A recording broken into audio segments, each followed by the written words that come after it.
Let's preface this video by saying Happy New Year. I hope all of you had a wonderful holiday season, New Year's, all of that. And with all of that said, I know that New Year's is such a time that people reflect on the prior year, as well as create a lot of resolutions and goals for the next year.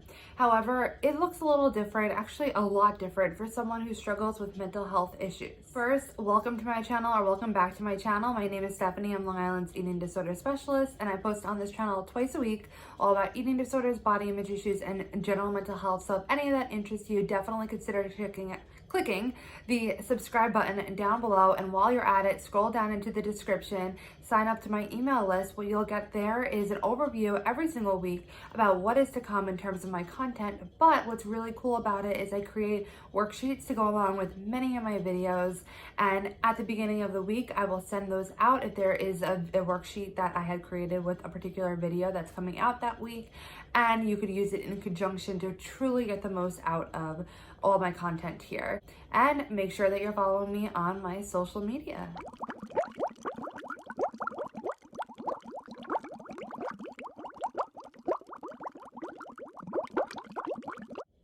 As I said before, New Year's is oftentimes a time of reflection and planning for the next year. And a lot of times that when people create resolutions and these huge goals that they want to and hope to accomplish in the next year, they are super overwhelming, pretty much for anyone, but especially if you're struggling with mental health. You may feel as though just depressed, maybe lonely, isolated, because it seems just so out of reach for you, that these types of resolutions and accomplishments are absolutely astronomical, and then you can't accomplish anything, you can't achieve anything, because for you, getting out of bed in the morning is the hardest thing. So let alone if that's going to be such a hard thing for you, you're likely not going to all of a sudden accomplish this huge feat in the next year. And that's not to say that you can't. However, we need to not set ourselves up for failure.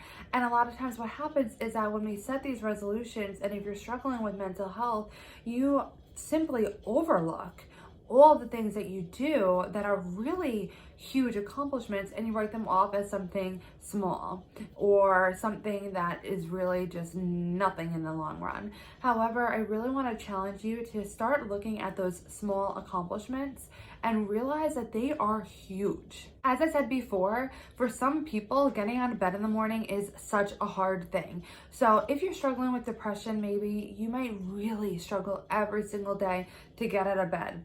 And I'm here to remind you that if you got out of bed this morning, that is such a huge accomplishment. And I know you might feel that if it's an accomplishment at all, it's very small. However, that is humongous, and it's something that you need to start giving yourself credit for. And I know you keep seeing me put the small into quotations, but the reason why I'm doing that is because it is by no means small. If you are struggling every single day to get out of bed and you get out of bed, that is humongous. That is an accomplishment, and that is a step toward recovery. Let's say you're struggling with an eating disorder and you realize that you have an opportunity to kind of get away without eating a meal because no one is home to actually supervise you, and you make that decision to have that meal anyway. That is humongous. And you might feel, well, people do that every day, and people without eating disorders are able to just do it without needing supervision, without needing someone to tell them to do so.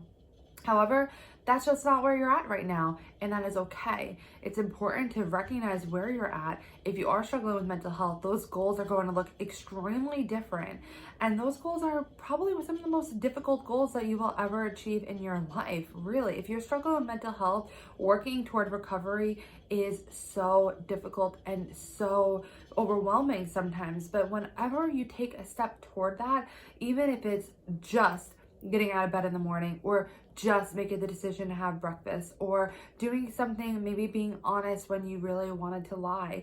It's about maybe a secretive behavior that you've been doing. All of those things are things that you need to start recognizing as huge accomplishments for yourself.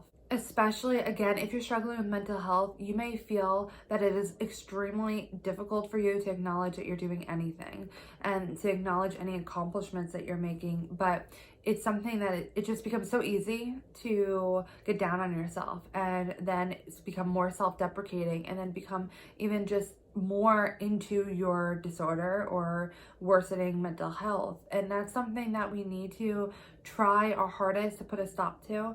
And this is what I'm proposing. I want you every single day, as much as you can, because I understand that even in itself, even in and of itself, it is something that's difficult to do.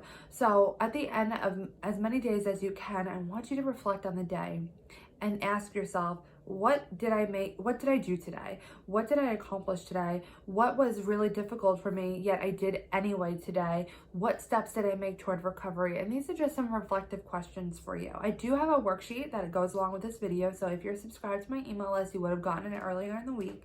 If you're subscribing now or at a later date, just subscribe, hit reply to the welcome email, let me know that you're looking for this worksheet. I'll absolutely send that over to you.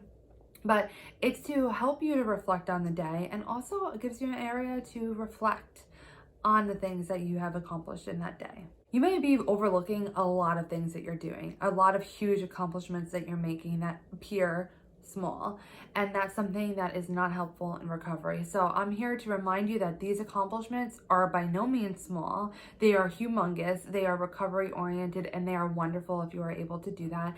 And if you don't have anything in that at the end of the day, which I doubt you probably ever will have a day where you literally didn't do anything, if you're sitting down to even do this exercise, there you go, there's your accomplishment. So I want you to really challenge yourself to recognize the little accomplishments, little accomplishments that you are achieving every day, because they are huge. I know I keep repeating that because it is really, really important for you to recognize that and to realize that and to accept it for yourself. I hope that you found this video helpful. If you did, please give it a thumbs up. Leave a comment down below about one accomplishment that you have done today. Make sure that you tune in next week. I have an interview with a nutritionist that talks all about normal eating, intuitive eating, the importance of having a nutritionist in eating disorder recovery, and what they could do for you. So definitely tune in next week if you're interested in learning more about that. You can click my face over here to subscribe to my channel, and I wish you recognition for your own accomplishments on your journey to finding your state of balance, and I will see you in my next video.